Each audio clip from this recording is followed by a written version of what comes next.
બાપુ એક રાજપૂત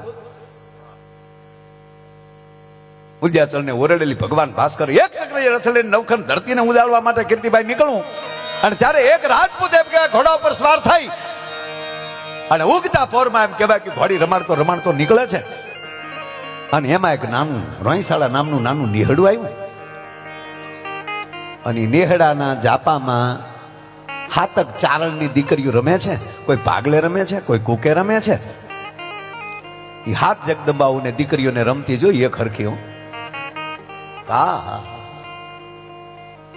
રાજપૂત ઉભા રહ્યા, ઘોડી ઉપર બેઠા બેઠા ન્યાલી કહે છે, માતાઓ જગદંબાઓ જય માતાજી, જય માતાજી કીધું એટલે હાથ રમતી હતી. એમાં જગદંબાઓએ કીધું, દરબાર જય માતાજી. રાજપૂત જય માતાજી. બીજી વાર કીધું, જય માતાજી બાપા, જય માતાજી. ત્રીજી વાર કીધું, માતાઓ જય માતાજી. રાજપૂત જય માતાજી. બાપ કેમ 3 વાર બોલો છો? અમે સાંભળીએ છીએ. પણ 6 જય માતાજી કહેતી હતી. હાથમાં એક રમતી હતી ને, એ જય માતાજી નહોતી કહેતી, નહોતા બોલતી, તો રમવામાં ધ્યાન હતું. ત્યારે રાજપૂતે કીધું કે માવડીઓ, હું 3 વાર એ માટે કીધું, 3 વાર તમે 6 મને જય માતાજી કીધા. ઓલી એકલી જે હાથમી રમે છે એ બેરી છે, મૂંગી છે, એને કેમ જય માતાજી ન કીધા? અને આમ જોયું તો એક એમણે આમ રમતી હતી એકલે, અને તેથી મોટી બેન હતી એને ઊભી થઈને એટલું કીધું કે એક વાત કહું રાજપૂત, કે કયો ને બાપ, કે બેરી નથી ને મૂંગી નથી. હે, કે બેરી નથી ને મૂંગી નથી, અને તારી હારે નહીં બોલવું હોય, તારી હારે નહીં બોલવું હોય શબ્દ સાંભળ્યો. અને રાજપૂત ઘોડાનું પ્લાન સાંડી નીચે ઉતરી, પોતાની પાઘડીનો આટો એમ કે ભાઈ કાઢી અને ડોકમાં ગાળીઓ નાખી, અને ત્રીજી જે રમતી હતી એના પગમાં ત્રાહિમામ શરણાગત છું. અને જદી બેઠી બેઠી એમ રાજપૂતના ખંભા ઉપર થાપા મારતી હતી, ખમા રાજપૂત, ખમા રાજપૂત. બાપ જય માતાજી આમ કરાય, ઘોડે બેઠા બેઠા ના કરાય. અને હવે તારી માથે હું ઓળખોળ છું. અને દી ઉગે, અત્યારે દી ઉગ્યો છે, અને દી આથમે, એટલામાં જો 18 પાદર જો તને ઘરે ન કરાવું તો રોઈશાળાના જાપામાં રમતી ખોડિયાર ન કહેવાય ભલા માણસ.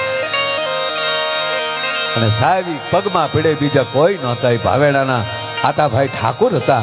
મારો કહેવાનો અર્થ એ છે કે જ્યાં આમ ત્રાહિમામતા આવી જાય, જ્યાં શરણ આવી જાય, અને એકવાર શરણ મળી ગયું અને એકવાર એના આશીર્વાદ મળી જાય. મારો કહેવાનો અર્થ, આશીર્વાદ બધાને નથી મળતા, લાયકાત મેળવવી પડે. આપણે ભણવા જઈએ તો ડિગ્રી બધાને નથી મળતી, ડિગ્રીની લાયકાત લેવી પડે, પછી અધિકારી બનતા. કેટલા અધિકારીઓ બેઠા છે, તમામ પત્રકાર મિત્રો બેઠા છે, જેની પાસે જેની જે જવાબદારી આવે છે એને જે અધિકાર પ્રાપ્ત કરે છે ત્યાં પહોંચવા માટે. એમ યુવાનોને કહું કે આ દુનિયા તમને સ્વીકારી લેશે, પણ લાયકાત આપણે પ્રાપ્ત કરવી પડે. શિવાજીને 18 વરણ યાદ કરે, રાણા પ્રતાપને 18 વરણ યાદ કરે, અને જગતને લાયક બની જાઓ ને, પછી દુનિયા તમારી માથે એના દીકરા ઓળઘોળ કરી નાખશે સાહેબ. ત્યારે પન્ના થાય નહીં જોવે કે મારા દીકરાને બચાવી લઉં, એને એમ થાય કે મારો દીકરાનું જે થવું થાય, પણ ઉદયસિંહ રહી જશે તો ચિત્તોડની આન બાન શાન ફરીવાર પાછી એમ કહેવાય કે વિશ્વમાં રહી શકશે. તો એના પોતાના દીકરાને એમ કહેવાય કે ઉદયસિંહના કક્ષમાં સુવડાવી અને પન્ના ધાઈ લઈને નીકળી જતી હોય, અને એ જ ઉદયસિંહની ઘરે રાણો પ્રતાપ જન્મ લે. પણ પાયામાં મેં કીધું એમ માં છે, પાયામાં ભક્તિ છે. બાકી તો એક હોસ્પિટલમાં હમણાં બાળક જન્મ ને બાપુ, જન્મતા આવે તો કોઈ બોલે નહીં, જન્મતા હોય તો રડે તો જ બાળક સારું લાગે. જે વસ્તુ જ્યારે સારી લાગતી હોય ત્યારે લાગે. કોકનો દીકરો ભણતો હોય ને, ઢોલ વાગતો હોય ને, બેન્ડ વાગતા હોય ને, તમે ઘડી ઠુમકી મારી જાઓ તો હાલે. કોઈક ગુજરી ગયું હોય ત્યાં નાસવા ન જવાય, કોઈક ભાંગી નાખે આપણને. જે વસ્તુ જયારે સારી લાગતી ત્યારે લાગે. અધિકારી નરમ ન હોવા જોઈએ, ડોક્ટર ગરમ ન હોવા જોઈએ. અધિકારી બેઠા છે બધા, એ નરમ ન હોવા જોઈએ. હા, ભક્તિ કરે, ઘરે માળા ફેરવવી જ જોઈએ, સવારમાં પૂજાપાઠ કરજો જ, કારણ કે તમારી ઉર્જા નકારાત્મકતાને તમારી બાજુમાં નહીં આવવા દે. ભક્તિ કરવી જોઈએ, પણ કાંઈ માળાનો બેર ખોલીને પછી આમ યુનિફોર્મ વર્ધી પહેરી લીધી હોય, કેડે રિવોલ્વર આવી ગયું હોય અને પછી માળા લઈને ન નીકળાય. શ્રી રામચંદ્ર કૃપાલુ ભજમાન હારણ ભવ ભય દારણ, નહીં એ માળા ન હારી લાગે, એ તો હાથમાં દંડ જ હારો લાગે. આ પોલીસ સ્ટેશને જાય અને સાહેબ ગાડીમાં લઈ ઉતરે એટલે એકારે છડાપ દઈને બધા સેલ્યુટ મારે અને સાહેબ એમ કે નહીં ધીરે ધીરે ખોટા બૂટ ન તોડો, એટલે ભૂંડું લાગે. એ હળુક દિન પોચા પોચા પગે નહીં ફળાક થઈ જાય, એ સારું લાગતું જ લાગે. સવારમાં 9 વાગે જઈને એમ કે નાઇટમાં કેટલા હતા, કેટલા જણા, રાતના કેટલાને લાવ્યા હતા, કેટલાને ક્યાં રાખ્યા છે, તો કે લોકોબમાં ન રખાય, આત્મા પરમાત્મા કહેવાય. હાલે અહીંયા એવું એ નિહાળના આચાર્યને સારું લાગે. મને કારક વિચાર એવો આવે કે એક દી પૂરતી બદલી કરી હોય તો નિશાળના જે શિક્ષક હોય, વર્ગ શિક્ષક, એને પોલીસ સ્ટેશનના પીએસઆઈ બનાવી અને પોલીસ સ્ટેશનના પીએસઆઈ એને વર્ગ શિક્ષક. હવે લેશન વગર નો હોય, ઓલો ફટાકા બોલાવી દે તારો બાપ. બહુ સરસ વાત આ યાદ આવે. એટલે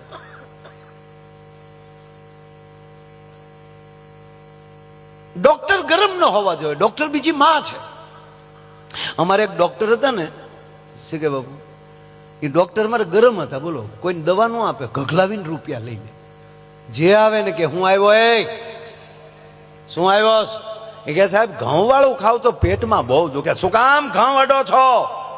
નહીં ઘઉં ખાવાના. હા, બાજરો ખાઓ, મકાઈ ખાઓ, લાઈવ 150 નીકળ. બીજો આવે, તને શું થાય? સાહેબ બસમાં બેહો ને ચક્કર ચડે. શું કામ બસમાં બેહો? ડંફરિયામાં ચડી જાઓ. લે છોટા હાથી પકડો, લે લાઈવ 150 નીકળ. એક જણો રોજ ચિત્ર જોવે કે આ ડોક્ટર કમાલ છે.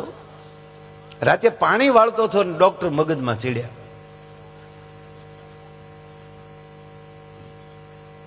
પાવડો હાથમાં હતો, માલી પાવડો છૂટો કર્યો ને એટલો હાથમાં લીધો. સવારના 9 વાગ્યા હોસ્પિટલે. ડોક્ટરે પૂછ્યું શું આવ્યો છો, શું થાય? એ કે સાહેબ 2-3 દી થાય એમ થાય કોકને 1-2 નાખું.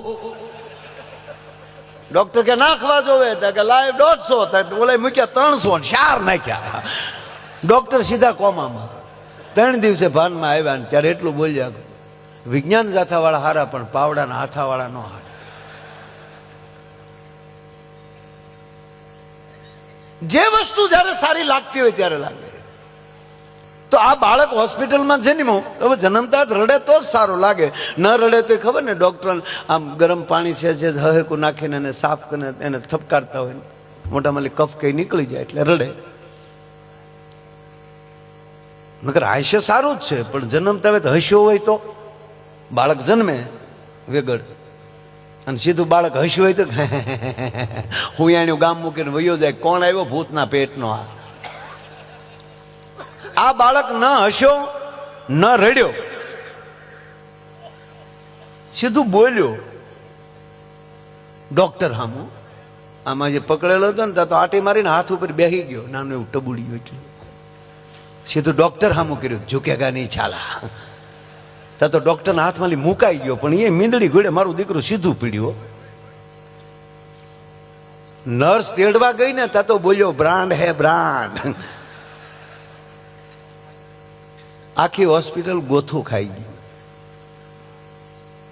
કે જન્મતા આવે તો રડે, બોલે નહીં. બોલ્યો તો ભલે બોલ્યો, પણ સીધો પુષ્પાનો ડાયલોગ કેમ બોલ્યો એ સંશોધન કર્યું ત્યારે જાણવા મળ્યું કે આ પેટમાં હતો ત્યારે એની માએ 45 વાર પુષ્પા જોયું. મારો કહેવાનો અર્થ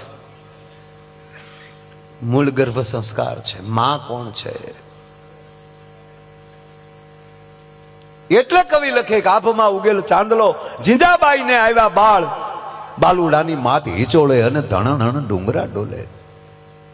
પરિસ્થિતિ આવી છે ત્યારે અનેક ખોરડે જોઈ છે.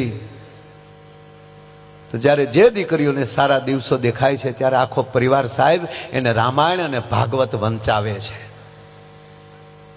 અને આપને પણ વિનંતી કરું, બધા માતાઓ બહેનો બધા બેઠા છે કે કોઈના ઘરે આવા સારા દિવસો આવે એ પરિવાર આખો એને કીધે કે મારી બેન, મારા દીકરી, તારે 9 મહિના સુધી મોબાઈલ નથી અડવાનો, તારે કોઈ કામ નથી કરવાનું. બસ કેવલ પૂજા પાઠ કરવાના છે, ભાગવત પૂરું થાય તો રામાયણ વાંચવાની છે, અને આખું ઘર સવારમાં બેસી અને સાહેબ પ્રાર્થના કરે એક રીતેથી કે અમારી ઘરે એક નવું અવતરણ થઈ રહ્યું છે, તો હે જગદંબા, હે ભવાની, અમારી ઘરે ઉત્તમ આત્માનું અવતરણ કરજો. 9.5 મહિના પ્રાર્થના કરી લ્યો અને પછી જે ઘરે બાળક જન્મે એ સાહેબ 8 મહિનાનું થાય ને જો લક્ષણ ન દેખાડવા મળે તો માયો આયર ગાવાનું બંધ કરી દે. ભલા માણા, જરૂરી અત્યારે ગર્ભ સંસ્કારની છે. આપણે ક્યાં રસ્તે જવા માંગીએ છીએ એના ઉપર આધાર છે, આપણે શું કરવું છે. એટલે ભગવાન કૃષ્ણએ અર્જુનને એ જ કીધું કે અર્જુન, તું કોણ છો એ પેલા જોઈ લે, પછી આપણે આગળ વાત કરી. તારી જાતને ઓળખ. કેટલા છીએ એ મહત્વનું નથી, કોણ છીએ એ મહત્વનું છે. કેટલા છીએ એ મહત્વનું નથી, કેવા છીએ એ મહત્વનું છે. કેટલા સાંભળે છે એ મહત્વનું નથી, કાન કોના છે એ મહત્વનું છે. સાંભળનાર કોણ છે? આજ મજા આવે છે, કારણ સાંભળનાર કોણ છે, કાન કોના છે. આ બધા આપણે મહાપુરુષોને, મહાપુરુષ ભગવાન રામને આપણે ભગવાન શું કામ કહે છે? રાવણનો ખોબો ઉપર લીધો એટલે ના, ક્ષમા દેવાની તાકાત છે એનામાં. એક સાથે 31 બાણ ચડાવવાની જેનામાં તાકાત હોય આવો વીરવર પુરુષ ધરતીમાં જન્મ્યો નથી. એક સાથે 31 બાણ, 10 મસ્તકના 20 ભુજાના 31મું નાભીનું. અને અતિ અપરાધ રાવણે કર્યો છતાં 2 વાર મોકલે છે. હનુમાનને મોકલે, અંગદને મોકલે. તુલસીદાસજી લખે છે, ધીરજ ધર્મ મિત્ર ઓર નારી, ધીરજ ધર્મ મિત્ર ઓર નારી, આફત કાળ પરખીએ ચારી. જેની અંદર ધીરજ રાખવાની તાકાત, ભગવાન રામે ધીરજ રાખી. ભગવાન કૃષ્ણને ભગવાન શું કામ કહે? આપણે કંસને માર્યો એટલે નહીં. હાથમાં સુદર્શન ચક્ર લઈ લે તો બ્રહ્માંડનો ગોળો તોડી નાખે, છતાં શિશુપાલની હોહો ગાળ્યું સહન કરવાની જેનામાં શક્તિ હોય. આ યુવાનો માટે કહું છું, બાપ, હું તમારો દીકરો છું, તમારો ભાઈ છું, પણ આપણી ઉર્જા સંગઠનમાં રાખો, આપણી ઉર્જા આપણી ગતિમાં રાખો. આપણી ઉર્જા આ મોબાઈલના દુરુપયોગ કરવામાં નહીં. આ મોબાઈલે ટાળી દીધા આપણને. હા, અમુક તો મોબાઈલમાં ઓલું વ્યસન તો સારું, પણ આ વ્યસન જે છે, અમુક બીજો ધંધો જ નથી કરતા. રાતે નાળે બેઠા બેઠા મામ કરતા હોય, પુલ્યું પકડ્યું હોય. હવે એ પાછો માણસ કેવો ગાંડો થઈ ગયો મોબાઈલમાં. એક જણો આમ કરતો હોય ને, ઘીરે ગયો, 15 માળનું બિલ્ડિંગ હતું એનું, રહેતો હતો 14મા ફ્લોર ઉપર. તે આમ કરતો, ધ્યાન મોબાઈલમાં. લિપ્સ બોલાવી, લિપ્સ આવી, દરવાજો ખુલ્યો તો આમ કરતો વયો ગયો. 14 નંબરનું બટન દબ્યું, લિપ ચાલુ થઈ ગઈ. મીડિયો પાછો આમ કરવા, પણ વચ્ચે કોકે લિપ પાછી રોકેલી, કોકે બટન દબેલું. 7મા માળ વાળાએ, તે 7મા માળે ઊભી રહી, દરવાજો ખુલ્યો તો એને એમ જ થયું કે હું 14 જ પહોંચી ગયો. એ આમ કરતો વયો ગયો. જવાનું હતું 14:45માં, 7:45નો એ જ ખૂણાના ફ્લેટનું બટન દબ્યું તો અંદરથી બેને આમ કરતા જ આવ્યા. આમ કરતા દરવાજો ખોલ્યો, ઓલો આમ કરતો અંદર વયો ગયો. ઓલા બેન આમ કરતા રહોડામાં વયો ગયા. ઓલા આમ કરતો સોફે બેઠો. ઓલા બેન આમ કરતા પાણી આપ્યું. ઓલા આમ કરતા પાણી પી લીધું. બેન રસોડામાં, ભાઈ સોફામાં હતા. 14:45 બેઠા હતા 7:45માં. એમાં 7:45 આવ્યો.